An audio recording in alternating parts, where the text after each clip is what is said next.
আমাদের জাতিগত যেটা নাম সেটা হলো আমরা মুসলিম, আলহামদুলিল্লাহ। আচ্ছা, মুসলিম ঠিক আছে, কিন্তু আমাদের আহলে হাদিস বলার কি প্রয়োজন ছিল?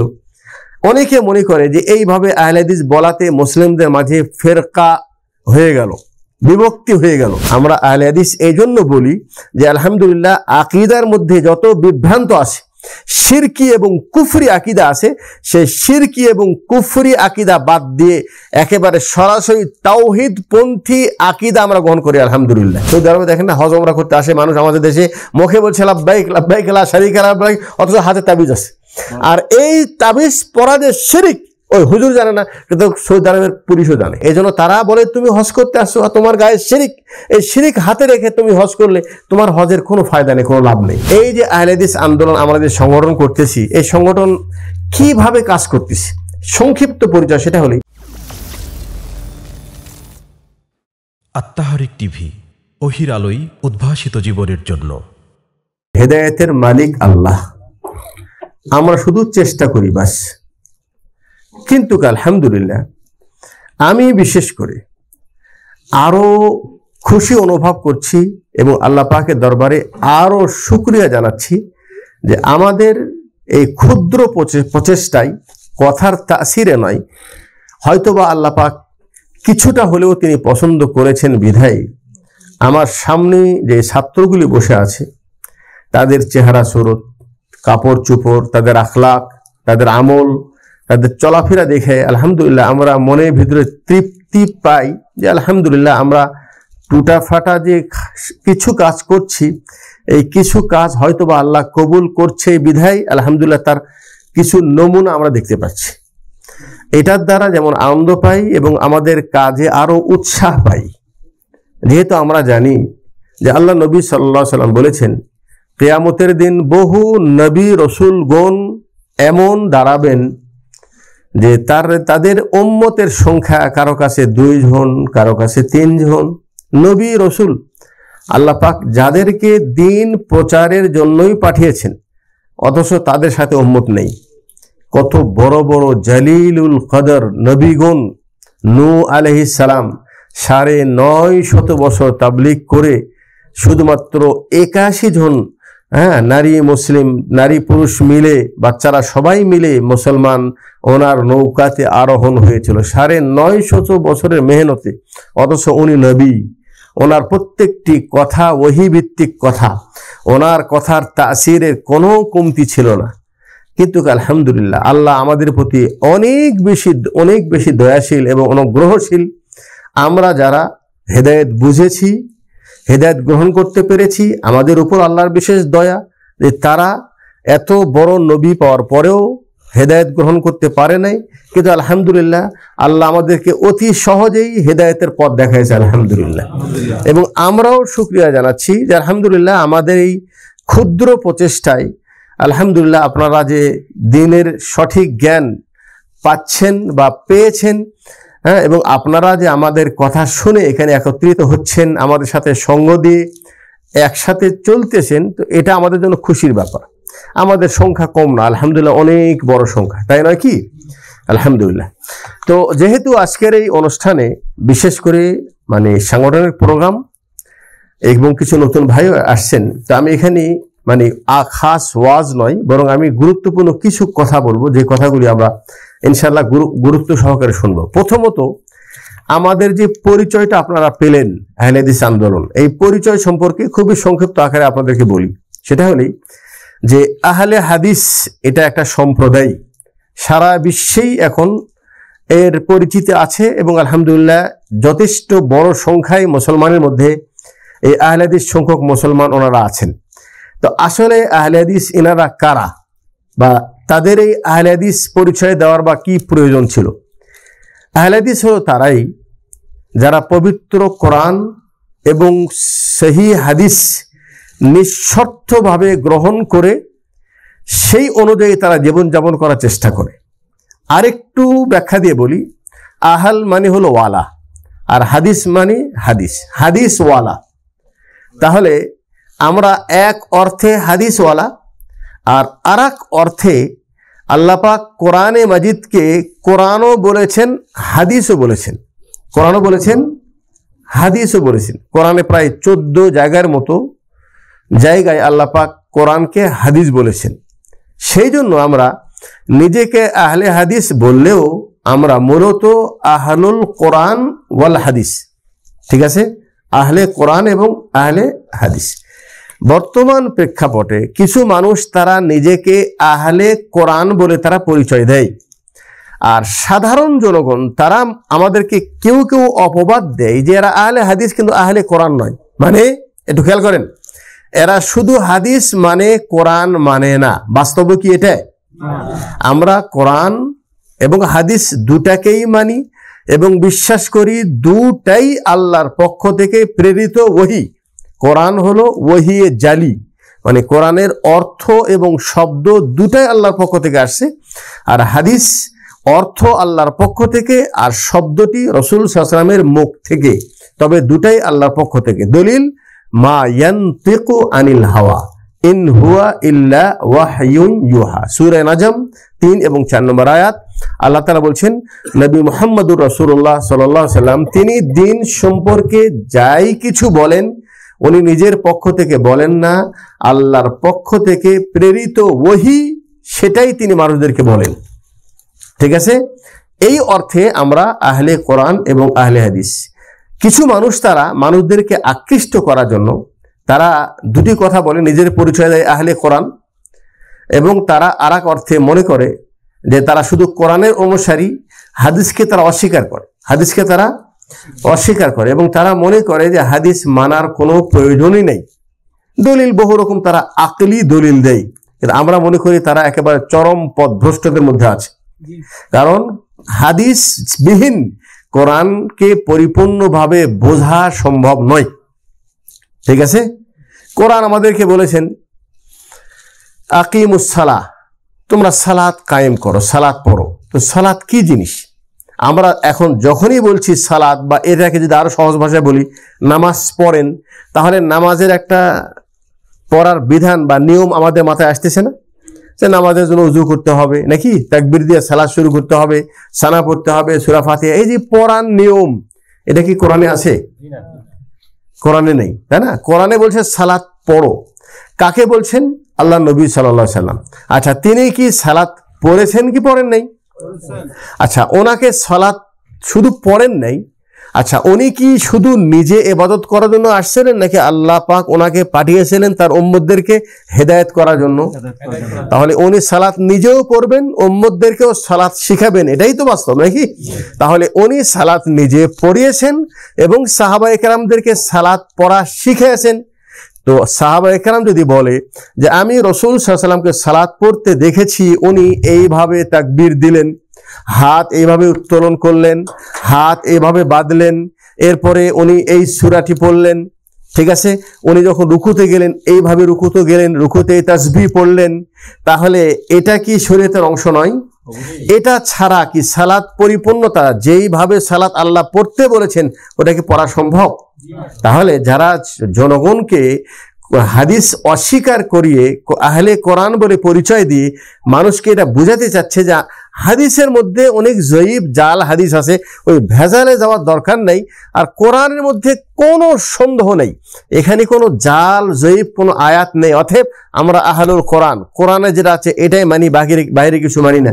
আমাদের সাধারণ কিছু জনগণ তারা মনে করে তাই তো, এরা তো কোরআন, এরা তো আহলে হাদিস, আর এরা হলো কোরআন আল্লাহর বাণী, এরা আরো উত্তম। এই আহলে হাদিস থেকে অনেকে আবার আহলে কোরআন হওয়ার জন্য চলে যাচ্ছে, অতি বেশি পণ্ডিত, অতি বেশি কি পণ্ডিত, অনেক বেশি বুঝতে যেয়ে তারা আহলে কোরআন হয়ে যাচ্ছে। যাই হোক, তো আমি হয়তোবা সংক্ষিপ্ত আকারে বুঝাতে পারলাম যে আমরা ওই আহলে কোরআন নয়, কিন্তু আমরা আহলুল কোরআন ওয়াল হাদিস, কিন্তু নিজেকে পরিচয় দেই আহলে হাদিস বলে, এটা হলো আমাদের পরিচিতি নাম, এটা আমাদের কি। আর আমাদের জাতিগত যেটা নাম সেটা হলো আমরা মুসলিম, আলহামদুলিল্লাহ। আচ্ছা, মুসলিম ঠিক আছে, কিন্তু আমাদের আহলে হাদিস বলার কি প্রয়োজন ছিল? অনেকে মনে করে যে এইভাবে আহলে হাদিস বলাতে মুসলিমদের মাঝে ফেরকা হয়ে গেল, বিভক্তি হয়ে গেল, বলে কি বলে না? আপনাদের ভিতরে এরকম একটা সন্দেহ থাকতে পারে, ঠিক আছে।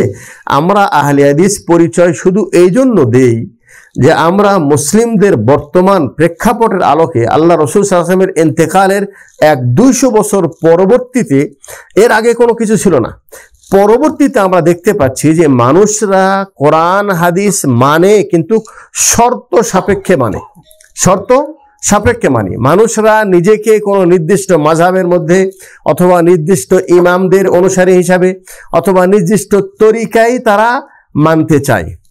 আমাদের দেশে দেখেন, যদি মুসলিমদের অবস্থার দিকে দেখেন, তাহলে আমাদের বর্তমান এখন যেটা সোশ্যাল মিডিয়াতেই শুধু নয়, বাংলাদেশের এখন গুরুত্বপূর্ণ একটা সাবজেক্ট, সেটা হলে যে আমাদের যে জাতীয় সঙ্গীত যেটা আছে, এটাকে আমাদের দেশের জন্য এটা প্রযোজ্য, মানে এটা চলবে কি না, এটা বিতর্ক আছে না?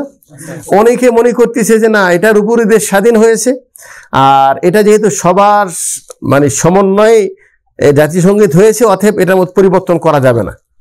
হ্যাঁ, অথচ সবার সমন্বয় হলেও শুধু বাংলাদেশের মানুষ না, সারা পৃথিবীর মানুষ ঐক্যমত পোষণ করেও যদি কোনো জিনিস তারা সাব্যস্ত করে, আর সেটা যদি শরীয়ত সাংঘর্ষিক হয়, কোরআন এবং হাদিসের সাংঘর্ষিক হয়, তাহলে ধর্মীয় দৃষ্টিকোণ থেকে সেটা অচল। সেটা কি অচল, চলবে না, এটা গ্রহণযোগ্য নয়। আচ্ছা,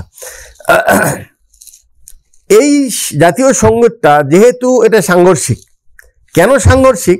যে এটা যিনি তৈরি করেছেন তিনি হিন্দু, আর শুধু তিনি হিন্দু না, একেবারে কট্টর হিন্দু এবং মুসলিম বিদ্বেষী। আর দেশ স্বাধীন হওয়ার আরও অনেক তিনি গানটা বানিয়েছেন।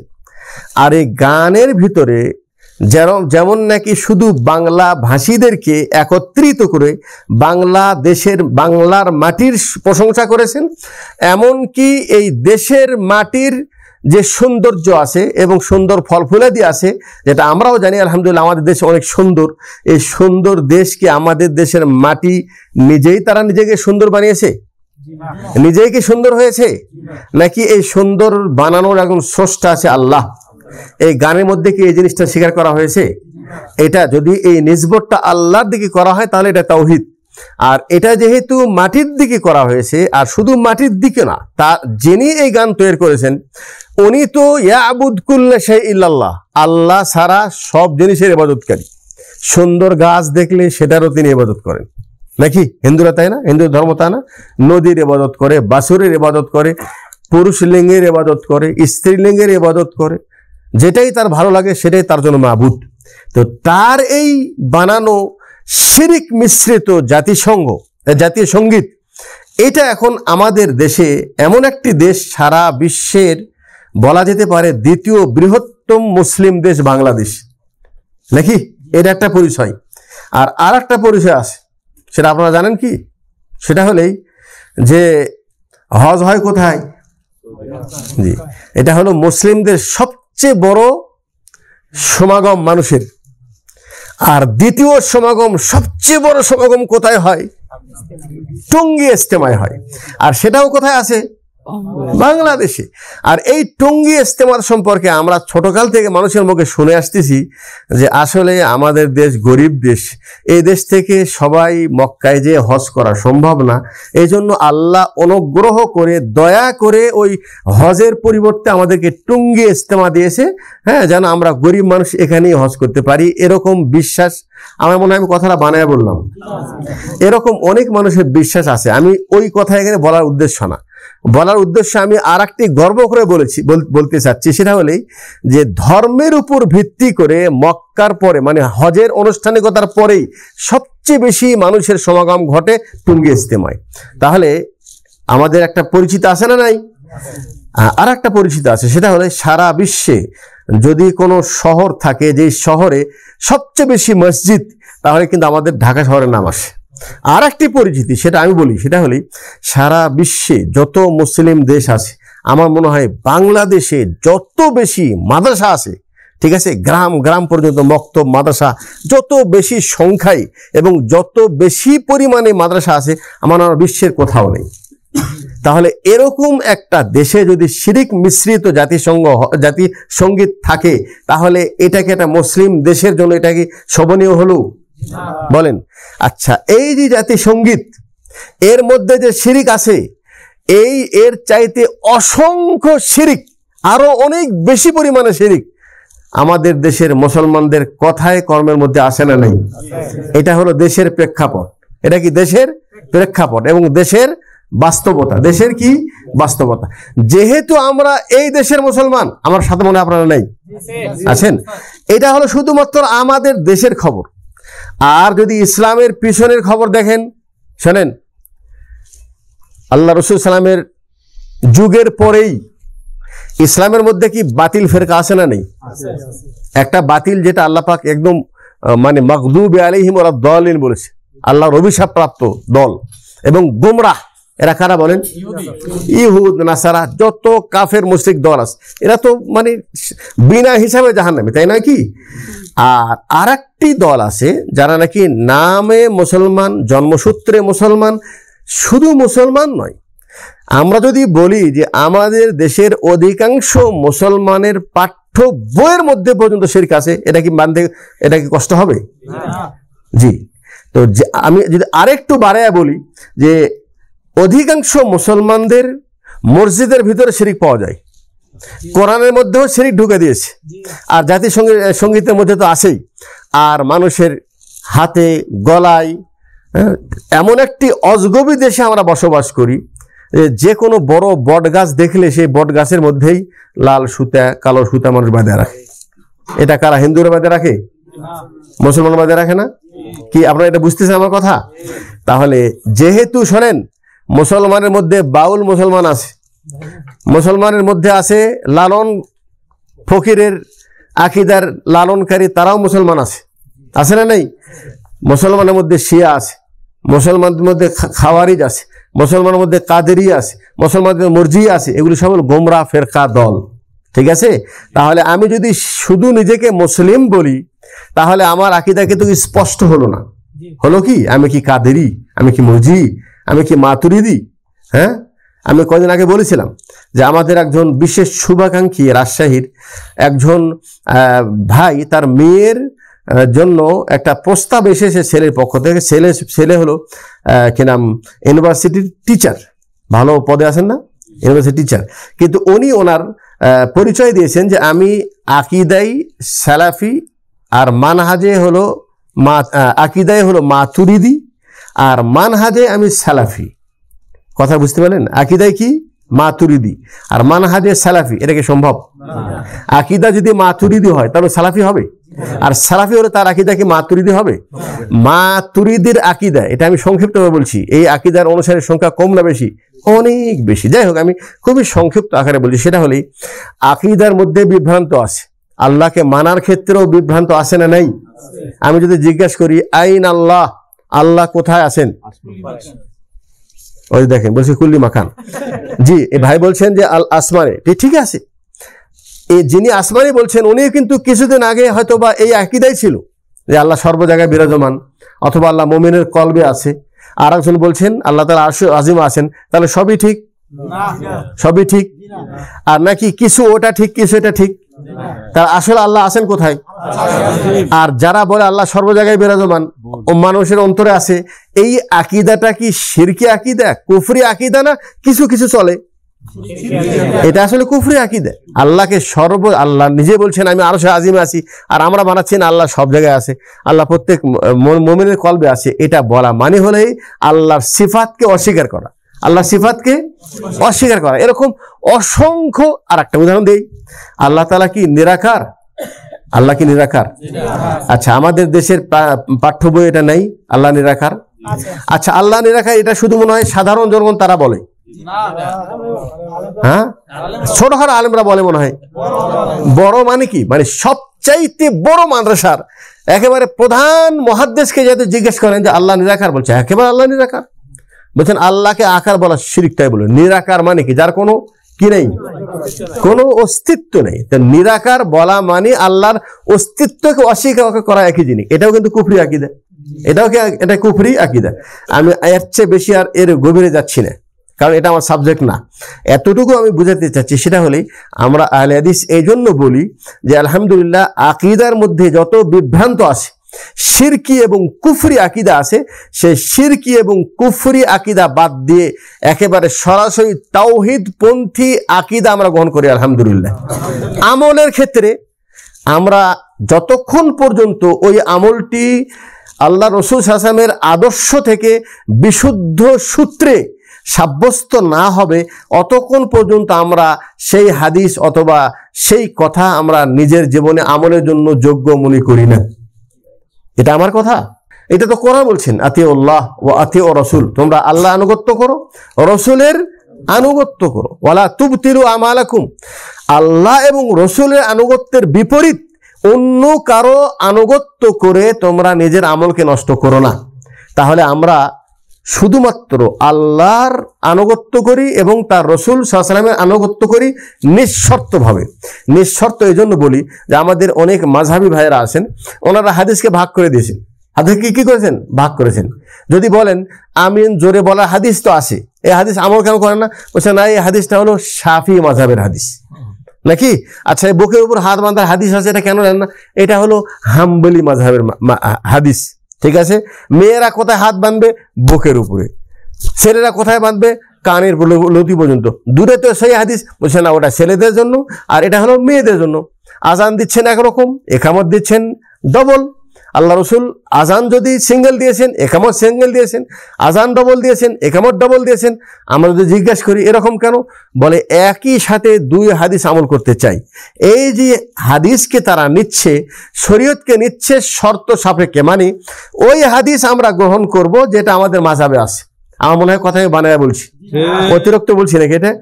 এই কারণে মুসলমানদের মধ্যে প্রথমত কয় মাযহাবে ভাগ হয়েছে? 4 মাযহাব, এটা আমরা বলি, ঠিক আছে না? কিন্তু মাযহাব কি 4টা? আর আমাদের দেশে যদি সবাই যদি হানাফি মাযহাবে হয়, তাহলে হানাফি মাযহাবে কওমিরা কি মাজারে যায়? কওমিরা মাজারে যায়? কওমিরা ওইভাবে কি পীর পূজা করে? ওইভাবে মাজারে চাদর চড়ায়? তো কওমিরা কারা? ওরা হানাফি না? আর যারা মাজারে যাচ্ছে তারা হানাফি। আর যারা বাউল তারাও হানাফি। আর লালন ফকির যারা তারাও হানাফি। সবাই নিজেকে হানাফি বলছে, অথচ তারা আসলে আবু হানিফা রাহিমাহুল্লাহর আকীদা কি এ বিষয়ে কিন্তু কেউ জানে না, জানার চেষ্টাও করে না। শুধু নাম হানাফি, নাম কি হানাফি। তো ওনারা নাম রেখেছে হানাফি, আবু হানিফা রহমতুল্লাহ আলাইহির দিকে নিসবত করে। শাফিরা শাফি নাম রেখেছে ইমাম শাফির দিকে নিসবত করে। মাতুরিদিরা আকীদার নিসবত করেছে আবুল হাসান আশারি মাতুরিদির দিকে। কথা বুঝতে পারছেন? হ্যাঁ, ঠিক এইভাবে প্রত্যেকটি দল, প্রত্যেকটি মাযহাব, প্রত্যেকটি তরিকাদের নিজস্ব আলাদা ব্যক্তি আছে, যে ব্যক্তির দিকে নিসবত করে তাদের পরিচয়। আর আমাদের পরিচয় কি? আমাদের ইমাম মুহাম্মদ সাল্লাল্লাহু আলাইহি ওয়াসাল্লাম। ঠিক আছে ভাই? এই জন্য আমরা কোরআন এবং হাদিসের অনুসারী, নিঃশর্ত অনুসারী। আচ্ছা, আমরা কি ফেকা মানি না? আমরা কি মাযহাব মানি না? জি, আমরা মাযহাব মানি, কিন্তু মাযহাব ওইভাবে অন্ধভাবে মানি না। যেইভাবে আমরা হাদিস মানার ক্ষেত্রেও যখন যাচাই করি হাদিসটা সহি কিনা, তো আপনি ইমামদের দিকে নিসবত করে একটা কথা বললেই কি আমরা মেনে নিব? জি না, আমরা দেখব আসলে কথাটা ইমাম বলেছে কিনা, এটা প্রথম দেখব। দ্বিতীয় হলেই যদি আমাদের দেশে বলে আবু হানিফা রাহমাতুল্লাহ আলাইহি উনি এক ওযুতে এশা এবং ফজর নামাজ পড়েছে 40 বছর, এই কথা ওনার দিকে নিসবত করে আমাকে বলে মেনে নেব? হ্যাঁ, আমি পাগল, মেনে নেব? উনি কি আল্লাহ রাসূলের চাইতে বেশি মানে পণ্ডিত ছিলেন? এটা মানা যাবে না। এই কথা ওনার দিকে নিসবত করেছে, মিথ্যা কথা নাকি? তাহলে ওনার দিকে নিসবত কথা ঠিক আছে কিনা এটাও দেখব, এবং দেখব যে ওনার কথার পক্ষে শরীয়তের কোন দলিল, কোরআন বা হাদিস থেকে দলিল আছে কিনা। কথা বুঝতে পারছেন তো? জি, আমরা আহলুল হাদিস আলহামদুলিল্লাহ, আমরা এই দুটি দৃষ্টিকোণ থেকে আমরা পবিত্র কোরআন এবং সহিহ হাদিসে অনুসরণ করি। ইমামদেরকে সম্মান জানাই, সম্মান করি, তবে তাদের যেই কথাটি কোরআন হাদিসের সাথে মিলে সেটা নেই, আর যেটা মিলে না সেটা আমরা কথা নেই না, তার মানে তাকে কোনো দোষারোপ করি না। কথা ক্লিয়ার? এটা হলো আমাদের আকীদা। ঠিক আছে? আন্দোলন কি? আহলে হাদিস আন্দোলন না? আন্দোলন। যে এই সংগঠনের পক্ষে অনেক কথাও আসছে, জিনিসটা আপনাদেরকে ক্লিয়ার করি। সেটা হলে আজকে যে আমরা আলহামদুলিল্লাহ এখানে একত্রিতভাবে বসেছি, এই যে আমার সামনে যে ঘর আছে, এই ঘরটা তৈরি করতে কি কি লেগেছে বলেন? এই ঘরে টিন লেগেছে, হাদিদ লেগেছে, এখানে সিমেন্ট লেগেছে, অর্থাৎ অনেক মিস্ত্রি গেছে, তৈরি করতে লাগে নেই? যে এই সবগুলি জিনিসের সমন্বয়ে একটা ঘর। ঠিক আছে ভাই? আচ্ছা, এই দিন যেটা আমরা মানুষের কাছে প্রচার করব, এই দিনটা প্রচার করার জন্য আমাদের মাইকের প্রয়োজন পড়ে নেই? আজকে এখানে বসে ইস্তারা ভাড়া করার প্রয়োজন পড়ে নেই? তাহলে এই দিন প্রচার করার ক্ষেত্রে আমরা যেটা আমাদের সন্তানদেরকে মাদ্রাসায় পড়াচ্ছি, মাদ্রাসাকে তৈরি করার জন্য বিল্ডিংয়ের প্রয়োজন নাই, সেখানে অর্থের প্রয়োজন নাই। যে একটা ঘর তৈরি করতে যেরকম আনুষঙ্গিক জিনিস লাগে, ঠিক তেমনই আল্লাহ পাক আমাদেরকে যে দিন দিয়েছেন, একটু ভালো করে খেয়াল করেন, আমাদেরকে যে ধর্মটা দিয়েছেন, এই ধর্মটাও কিন্তু আমাদের পারস্পরিক একটা গভীর সম্পর্কের মাধ্যমে আমরা সবাই মিলে কিন্তু ভালো হলে তখনই ভালো। আমার মনে কথা বুঝতে পারিনি। সবাই মিলে ভালো বলতে মানে কি? আমি যে দুই আয়াত পড়েছি আপনাদের সামনে, একটি হলো সূরা নাহলের 112 নম্বর আয়াত। আল্লাহ বলছেন ওয়াদারাবাল্লাহু মাসালান কারিয়াতান কানাত আমিনা। আল্লাহ বলছেন যে আল্লাহ তাআলা একটি গ্রামের উদাহরণ দিচ্ছেন। আচ্ছা, পানি একটু রাখ, পরে একটা গ্রামের উদাহরণ দিচ্ছেন। কানাত আমিনা, ওই গ্রামের লোক অনেক শান্তিতে ছিলেন, নিরাপদে ছিলেন, সুখ শান্তিতে ছিলেন। ফাঁকা বলছেন ওয়াদারাবাল্লাহু মাসালান কানাত আমিনা মুতমাইন্নাতাইন, একদম প্রশান্তিময় ছিলেন। ইয়াতিহা রিজকুহা রাগাদাম মিন কুল্লি মাকান, আর তাদেরকে আল্লাহ পাক বিভিন্ন জায়গা থেকে সব ধরনের রিজিক আল্লাহ পাক তাদের কাছে পাঠাতো। মানে গ্রাম একেবারে শান্তিতে আছেন সবাই, মাশাআল্লাহ, আর সব জায়গা থেকে আল্লাহ পাক সেখানে রিজিক পাঠাচ্ছেন, অর্থাৎ তারা দুনিয়াবী ক্ষেত্রে একদম সুখ শান্তিতে আছেন। কি হলো? ফাঁকা ফারাত, তারা কি করলো? আল্লাহর এই নিয়ামতের নাশুকরি করলো। আল্লাহ নিয়ামতে কি করলো? বানি ইসরাইলকে আল্লাহ পাক আসমান থেকে খাদ্য দিয়েছিলেন না? তারা কি বললেন? যে এই খাদ্য প্রত্যেক দিন খেয়ে আমাদের মানে এটা ভালো লাগতেছে না, বরং এর বিপরীত আমাদেরকে জমিন থেকে রসুন বের করো, পেঁয়াজ দাও, ডাল দাও, এই দাও, সেই দাও। হ্যাঁ, তা আল্লাহ পাক কি বলছেন? যে উত্তম জিনিসের বিপরীত তোমরা অনুত্তম জিনিসকে চাচ্ছ। এটা হলো মানুষের স্বভাব, মানে সুখে খালে ভূতে কিলাই। ভালো ছিল, ইমানদার ছিল, প্রশান্তিময় ছিল, কিন্তু তারা আল্লাহর নাশুকরি করেছে, আল্লাহ নিয়ামতের নাশুকরি করেছেন। আল্লাহ বলেছেন ফাআযাকাল্লাহু লিবাসাল জুই ওয়াল খাউফি বিমা কানু ইয়াসনাউন, তাদের এই কৃতকর্মের কারণে আল্লাহ পাক সেই প্রশান্তিটাই ভয়ে পরিণত করে দিয়েছে। আর আল্লাহ পাক তাদের কাছ থেকে রিজিক সব ছিনিয়ে নিয়ে তাদেরকে ক্ষুধার্ত এবং তাদেরকে গরিবী এবং কি নাম অসহায়ের দিকে আল্লাহ পাক ঠেলে দিয়েছে। তাহলে এই যে গ্রাম, যে গ্রামে আল্লাহ পাক আযাব দিল, ঠিক আছে না, এটা একটি গ্রাম। আর আরেকটি গ্রাম হলো সূরা আরাফের 96 নম্বর আয়াতে আল্লাহ পাক বলছেন ওয়ালাউ আন্না আহলাল কুরা আমানু, যে কোনো গ্রামবাসী তারা যদি ঈমান আনে, ওয়াত্তাকাউ, এবং তারা যদি আল্লাহর ভয় করে চলে, লাফাতাহনা আলাইহিম বারাকাতিম মিনাস সামা, আমি আল্লাহ তাআলা তাদের জন্য আসমান থেকে বরকতের দরজা খুলে দেব। সুবহানাল্লাহ। তাহলে দেখেন, আগের গ্রাম পরের গ্রাম, এখানে কি সমস্ত গ্রামবাসী, একটু ভালো করে খেয়াল করেন, সবাই কি ঈমান এবং তাকওয়ার দৃষ্টিকোণ থেকে সমান? আর যে গ্রামে আল্লাহ পাক আযাব দিয়েছে নাফরমান, সেখানে কি নাফরমানের দৃষ্টিকোণ থেকে সবাই কি সমান? আচ্ছা, এই দুই গ্রামে কোনো মানুষ কি ভালো ছিল না? আগের গ্রামে একটা মানুষও ভালো ছিল না, আর পরের গ্রামে সবাই কি ঈমানদার? আসলে ব্যাপারটা তা না। ব্যাপারটা হলো এই যে প্রত্যেকটি গ্রামেই কিছু ভালো মানুষ থাকবে আর কিছু মন্দ মানুষ থাকবে, ঠিক আছে? আল্লাহ পাক এমন ভাবে এই সমাজটা তৈরি করেছে, আল্লাহ পাক মানুষকে বিভিন্ন স্তরের বানিয়েছে। একজনকে ধনী আর আরেকজনকে গরিব ফকির। ধনীকে বলছে তুমি খাও এবং গরিবদেরকে খাওয়াও, যাকাত দাও, গরিবদেরকে দাও, সাদকা গরিবদেরকে দাও। যদি ধনী তার টাকা গরিবদেরকে দেয়, এটা তো তার দেওয়া হক, দিতেই হবে নাকি? দিলে সে তার হক আদায় করলো এবং তাদের প্রয়োজনটাও মিটলো। উনি যদি না দেয়, আর এ যদি জোর করে তার কাছ থেকে চুরি করে নেয়, তাহলে সিস্টেমটা কি হয়ে গেল? এটা অন্যায়ের দিকে চলে গেল না? জি। তাহলে আল্লাহ পাক এই যে স্তর বানিয়েছে, একজন সম্মানিত, একজন অসম্মানী, একজন আলেম, একজন জাহেল। আলেমের কাজ কি? জাহেলকে বুঝাও। জাহেল কি? বুঝাও। যতদিন ধনীরা গরিবদেরকে যাকাত দিবে, সাদকা করবে, যতদিন আলেমরা জাহেলদেরকে ইলম দিবে, শিখাবে, যতদিন দিনদার মানুষ খারাপ মানুষদেরকে দিনের পথে আহ্বান করবে, এই যে একটার সাথে আরেকটা কি রিলেশন, একটার সাথে আরেকটা কি সম্পর্ক। শরীয়ত আমাদেরকে এমন একটি শরীয়ত দিয়েছেন, রাসূল সাল্লাল্লাহু আলাইহি সাল্লাম তিনি আরেকটি হাদিসে বলেছেন, নুমান বিন বাশির রাদিয়াল্লাহু তাআলা আনহুর হাদিস, মাসালুল মুমিনিনা ফি তাওয়াদ্দিহিম ওয়া তারাহুমিহিম ওয়া তাআতুফিহিম কামাসালিল জাসাদ। মুমিনদের পরস্পর উদাহরণ হলেই যে তারা পরস্পর ভালোবাসার ক্ষেত্রে, দয়ার ক্ষেত্রে, অনুগ্রহের ক্ষেত্রে তারা একে অপরের সাথে এমনভাবে মিশ্রিত যে তারা সবাই মিলে যেন একটা শরীরের নেই, সবাই মিলে যেন একটা কি, ইদাশতাকা মিনহু উযুন তাদাআ লাহু সাইরু জাসাদিহি। শরীরের কোনো এক অংশ যদি আঘাতপ্রাপ্ত হয়, হাতে যদি কোনো কষ্ট লাগে, একটু খেয়াল করেন, কাঁটা ফুটে যায় হাতে, এখানে কেউ চামড়া ছিঁড়ে নেয়, আমার মনে হয় ব্যথা শুধু হাতেই হয়, তাই না? শুধু হাতে ব্যথা হয়, হ্যাঁ কথা বল না কেন? হ্যাঁ, এই পুরা শরীর ব্যথা অনুভব করে। তার মানে আমাদের মুসলিম সমাজটা এইরকম, ঠিক আছে? আমরা এই সংগঠনের প্রয়োজন এই জন্য মনে করছি যে আসলে এই পৃথিবীতে একাই সুখে থাকার কোনো অবকাশ নেই। আপনি ধনী মানুষ, আপনি একাই সুখে আছেন, আপনার আশেপাশে মানুষ অনাহারে আছে, আপনি কি আরামে থাকতে পারবেন? আপনার আত্মীয় স্বজন অনাহার আছে, আপনি আরামে থাকতে পারবেন?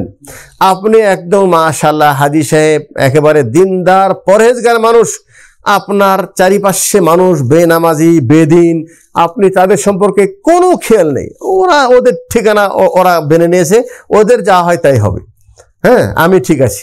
আচ্ছা, এইভাবে যদি কোনো দিনদার মানুষ চলে তাহলে মাশাআল্লাহ উনি নিরাপদে থাকবেন নাকি? জি না। তাহলে আল্লাহ পাক জি ওই যেই গ্রামকে আল্লাহ পাক নাশুকরির কারণে আযাব দিয়েছে, ওই গ্রামে যে কিছু মানুষ ভালো ছিল না তা না, ভালো মানুষদের কাজ, দিনদার মানুষদের কাজ, যারা সমাজে ওই ভালো পর্যায়ে যায় নাই, তাদেরকে যতক্ষণ পর্যন্ত নসিহত করতে থাকবে অতক্ষণ পর্যন্ত আল্লাহর আযাব আমাদের মাঝে আসবে না। কথা বুঝতে পারছেন তো? আল্লাহ পাক আমাদেরকে দায়িত্ব দিয়েছেন, ওয়া তাআওয়ানু আলাল বিররি ওয়াত তাকওয়া, তোমরা ভালো কাজে একে অপরের সহযোগিতা করো, ওয়া তাওয়াসাউ বিল হাক্কি ওয়া তাওয়াসাউ বিস সবর, তোমরা হকের দাওয়াত মানুষদেরকে পৌঁছাও এবং পৌঁছানোর ক্ষেত্রে সবর করো, ধৈর্য ধারণ করো। আজকে আপনারা অনেকেই মাশাআল্লাহ নিজের দোকান বন্ধ করে আসছেন, আমি দেখতেছি মাশাআল্লাহ অনেকেই আপনারা, আলহামদুলিল্লাহ আমি আবার আপনাদেরকে শুকরিয়া জানাচ্ছি। আমি জানি এই ছুটির দিনে হ্যাঁ একটু বন্ধু বান্ধব নিয়ে হয়তো বা ঘুরতেন বা বেড়াতেন, অনেকে ফ্যামিলি নিয়ে থাকতেন, হ্যাঁ নিজে কেউ দোকান বা ব্যবসায় থাকতেন, কিন্তু অনেকেই নিজের গাড়ির তেল খরচ করে সময় ব্যয় করে এখানে আসছেন। অবশ্যই ইনশাআল্লাহ আপনার ভিতরে দিনের দরদ আছে, অবশ্যই, ঠিক আছে না ভাই?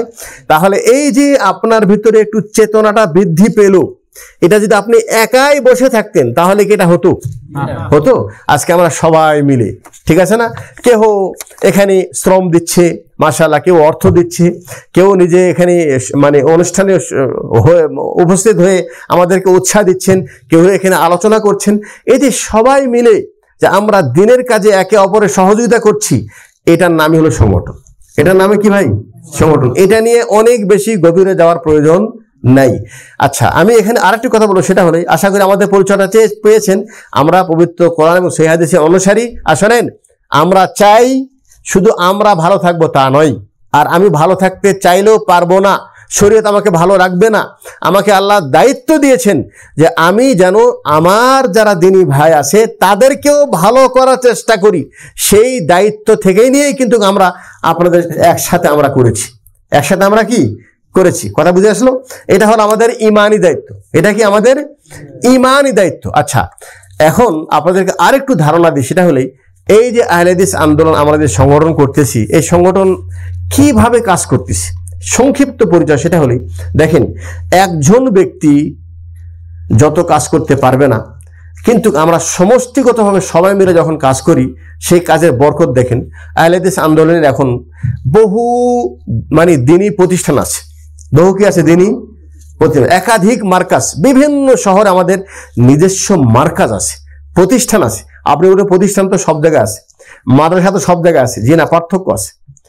সহি আকীদার ভিত্তিতে যে মাদ্রাসাগুলি, সেগুলি মাদ্রাসার সংখ্যা খুবই কম, খুবই কি কম। আর আমাদের দেশের প্রেক্ষাপট যারা একটু আগে শুনলেন, অধিকাংশ মানুষ আকীদায়ে মাতুরিদি, মাযহাবে হানাফি, এবং তারা আমাদেরকে মুসলমানই মনে করে না। আর যেখানে রাজনীতিকবিদ যারা আছে তারা তো আমাদেরকে জঙ্গি বলে, ইহুদির দালাল বলে, ইসরায়েলের দালাল বলে আমাদেরকে কোথায় তারা ঠেলে দিচ্ছে। এই প্রেক্ষাপটে আমাদের দেশে সহি আকীদার দাওয়াতি কাজ করা এত সহজ না, এত কি না সহজ না। কিন্তু আলহামদুলিল্লাহ বহু শহরে আমাদের যেমন এরকম প্রতিষ্ঠান আছে, আমাদের নিজস্ব প্রেস আছে, যে প্রেসের মাধ্যমে মানুষের নিকটে আমরা সহি আকীদার দাওয়াত, সহি আকীদা এবং আমলের দাওয়াত আমরা বই আকারে মানুষের কাছে পৌঁছে দিচ্ছি আলহামদুলিল্লাহ। আমাদের প্রত্যেক মাসে মাসিক কি নাম পত্রিকা আছে আর তাহরিক, এই পত্রিকায় আলহামদুলিল্লাহ যত লেখা আসে, গবেষণামূলক লেখা, ফতোয়া আসে, কোরআন হাদিস ভিত্তিক ফতোয়া, সারা বিশ্বের মানুষরা আমাদের কাছে ফতোয়া জিজ্ঞেস করে, এই ফতোয়ার সঠিক উত্তর আমরা লিখিতভাবে প্রত্যেক মাসে পত্রিকায় আমরা মানুষদেরকে প্রচার করতেছি। ঠিক আছে, আমাদের সংগঠনের শাখা আছে দেশ বিদেশ বহু জায়গায় সাধ্য অনুযায়ী। আমরা অত বড় সংগঠন না, আর যদি আল্লাহ নিজে বলছেন ওয়াকালিলুম মিন ইবাদিয়াশ শাকুর, নিজেকে যদি একটু ভেজাল মুক্ত রাখতে চান তাহলে আপনার সংখ্যা যে অনেক বেশি হবে তা না, সংখ্যা কম হবে। সংখ্যা কি হবে? কম হবে।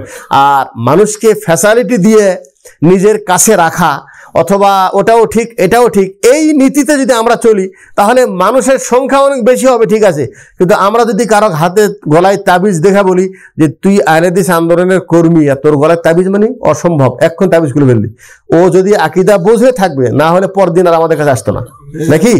এই নীতির উপর যদি, আচ্ছা এই নীতি কি শুধু আমাদের? আলহামদুলিল্লাহ সৌদি আরবে দেখেন না, হজ ওমরা করতে আসে মানুষ আমাদের দেশে, মুখে বলছে লাব্বাইক লাব্বাইক লা শারীকা লাক লাব্বাইক, অথচ হাতে তাবিজ আছে।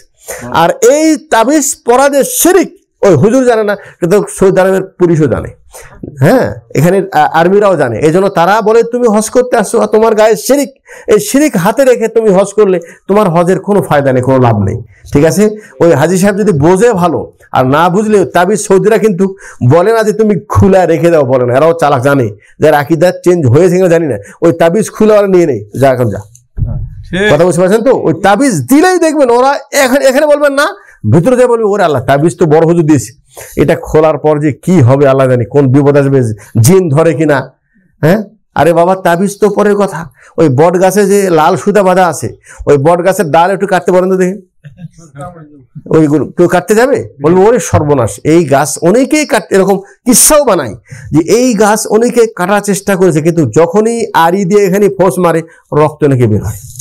এরকম বহু ইতিহাস কাহিনী আছে। কিন্তু তার মানে হলো তারা মনে করে এই গাছের ভিতরে অনেক কিছু আছে, এর মধ্যে অনেক বড় কিছু আছে, হ্যাঁ জিনের বসবাস আছে, হ্যাঁ তারা এখানে কর্তৃত্ব দেখায়, আর এই গাছ কাটা যাবে না, এরকম ইতিহাস আছে না? নাই। কিন্তু আলহামদুলিল্লাহ যাদের আকীদা পরিবর্তন হয়েছে, যে আপনারা আলহামদুলিল্লাহ, এই জন্য আমরা গর্ব করে বলি, আমাদেরকে যদি এখনো না চেনে থাকেন, আমি এক কথাই বলবো, সেটা হলেই যদি আপনি আপনার উপর আন্তরিক হন, আন্তরিক মানে আপনি কি জান্নাত যেতে চান না? ইনশাআল্লাহ জি, আপনি যদি জান্নাত যাওয়ার ক্ষেত্রে আন্তরিক হন, তাহলে আমি আশা রাখি, এটা আমার ইয়কিনের সাথে বলছি, যে আমরা যে বিশুদ্ধ আকীদা এবং মানহাজ আপনাকে দিব, ইনশাআল্লাহ আমাদের এর মধ্যে কোনো ভেজাল নেই, কোনো কি নেই, ভেজাল নেই। আপনি যদি সত্যি জান্নাতের পথিক হন, আমার কথা মানার প্রয়োজন নেই, আপনি সহি আকীদা মানহাজের উপরে চললেই আপনি অটোমেটিক আমাদের আকীদার উপরে চললেন, একই, কোনো পার্থক্য নেই সারা বিশ্বে। ঠিক আছে, যারাই সহি আকীদার অনুসারী আলহামদুলিল্লাহ তাদের আকীদা আমাদের আকীদা এক, এবং এটাই সিরাতে মুস্তাকিম, এটাই জান্নাতে যাওয়ার পথ। আপনি যদি আপনার প্রতি আন্তরিক হন, তাহলে এরকম বহু মানুষ আছে আলহামদুলিল্লাহ, তারা ওই দেশে যে ওই বড় বট গাছ কেটে ফেলতেছে, আছে না নাই? তারা বলছে দেখি আমরা নিজ হাতে কাটবো, ক্ষতি হলে আমার হবে। ওর মা বাপ মানে পায়ে ধরে কাঁদে, না বাবা এত বড় কাজ করতে যেও না। হ্যাঁ, কিন্তু মা বাপ তো আকীদা বোঝে নেই, ছেলে তো আকীদা বুঝেছে। ছেলে বলছে আপনি দেখেন আমি মারা যাবো তো সমস্যা নেই, দেখেন যে গাছ কেটে ডাল কেটে সব ফেলে দিয়েছে, কোথায় রক্ত কোথায় জিন, কিছুই না। এটা হলো মানুষের একটা ভুল আকীদা, মানুষের কি ভুল আকীদা। তাহলে যেহেতু আলহামদুলিল্লাহ আমাদের দেশের, যেটা বললাম যে আলহামদুলিল্লাহ সাংগঠনিকভাবে বিভিন্ন জেলাতে আমাদের সাংগঠনিক শাখা আছে, দেশ বিদেশে আছে, আলহামদুলিল্লাহ সাংগঠনিকভাবে আলহামদুলিল্লাহ আমরা প্রত্যেক কর্মীদেরকে সহি আকীদা এবং সহি মানহাজের শিক্ষা দিই। কি দেই?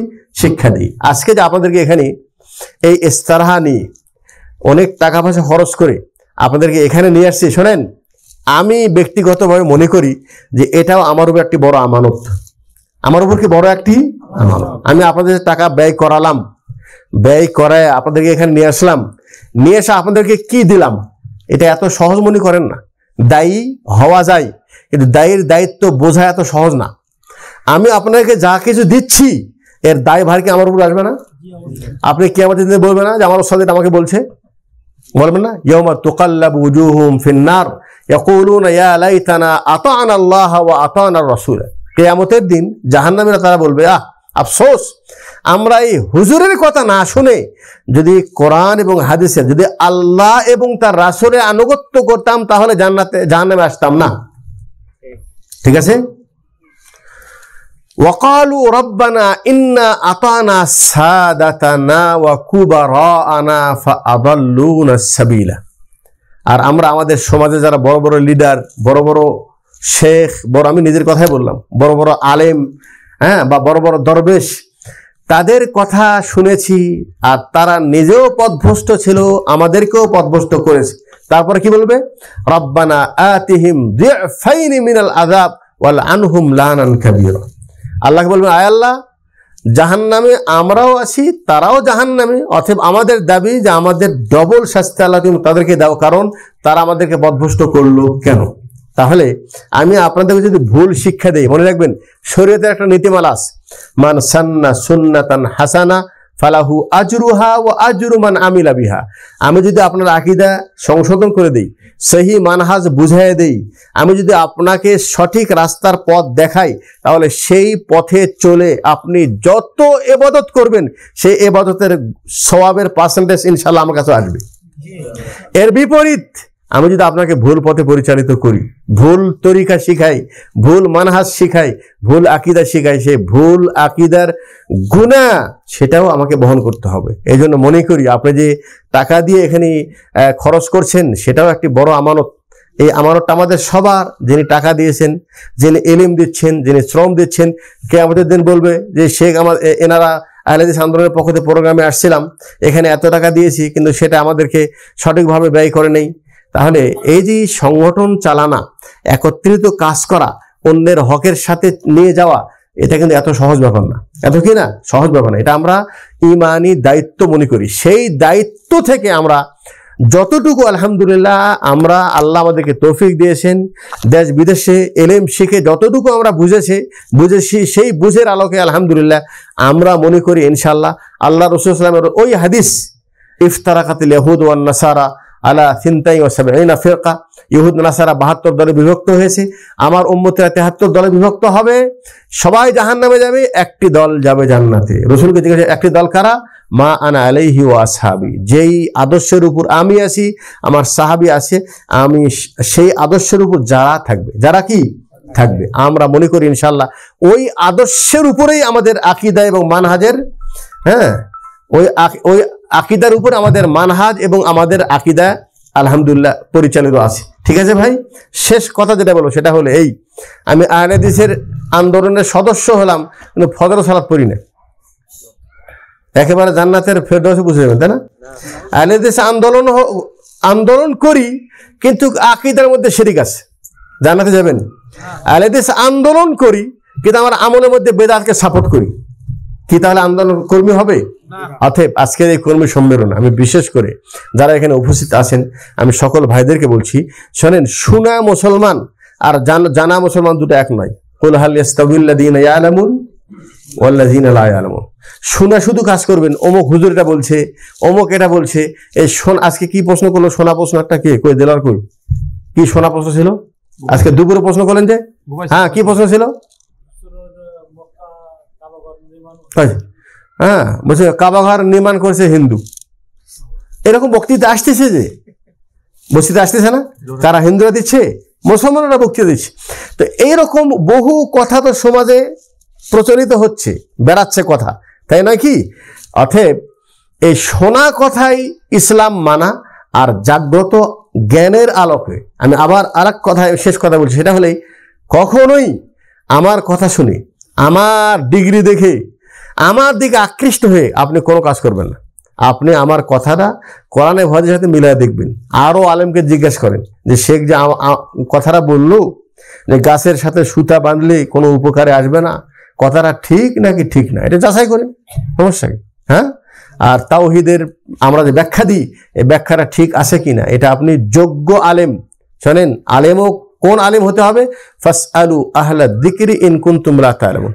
ওই আলেমকে জিজ্ঞাসা করো যার কাছে ওহীর জ্ঞান আছে, যে বলবে এটা কোরআনের কথা, যে বলবে এটা হাদিস থেকে এটা সাব্যস্ত, আর যে বলবে এটা আমাদের মাযহাবে আছে, ওটা কি আল্লাহর পক্ষ থেকে ওহী ভিত্তিক কথা বলছে তিনি?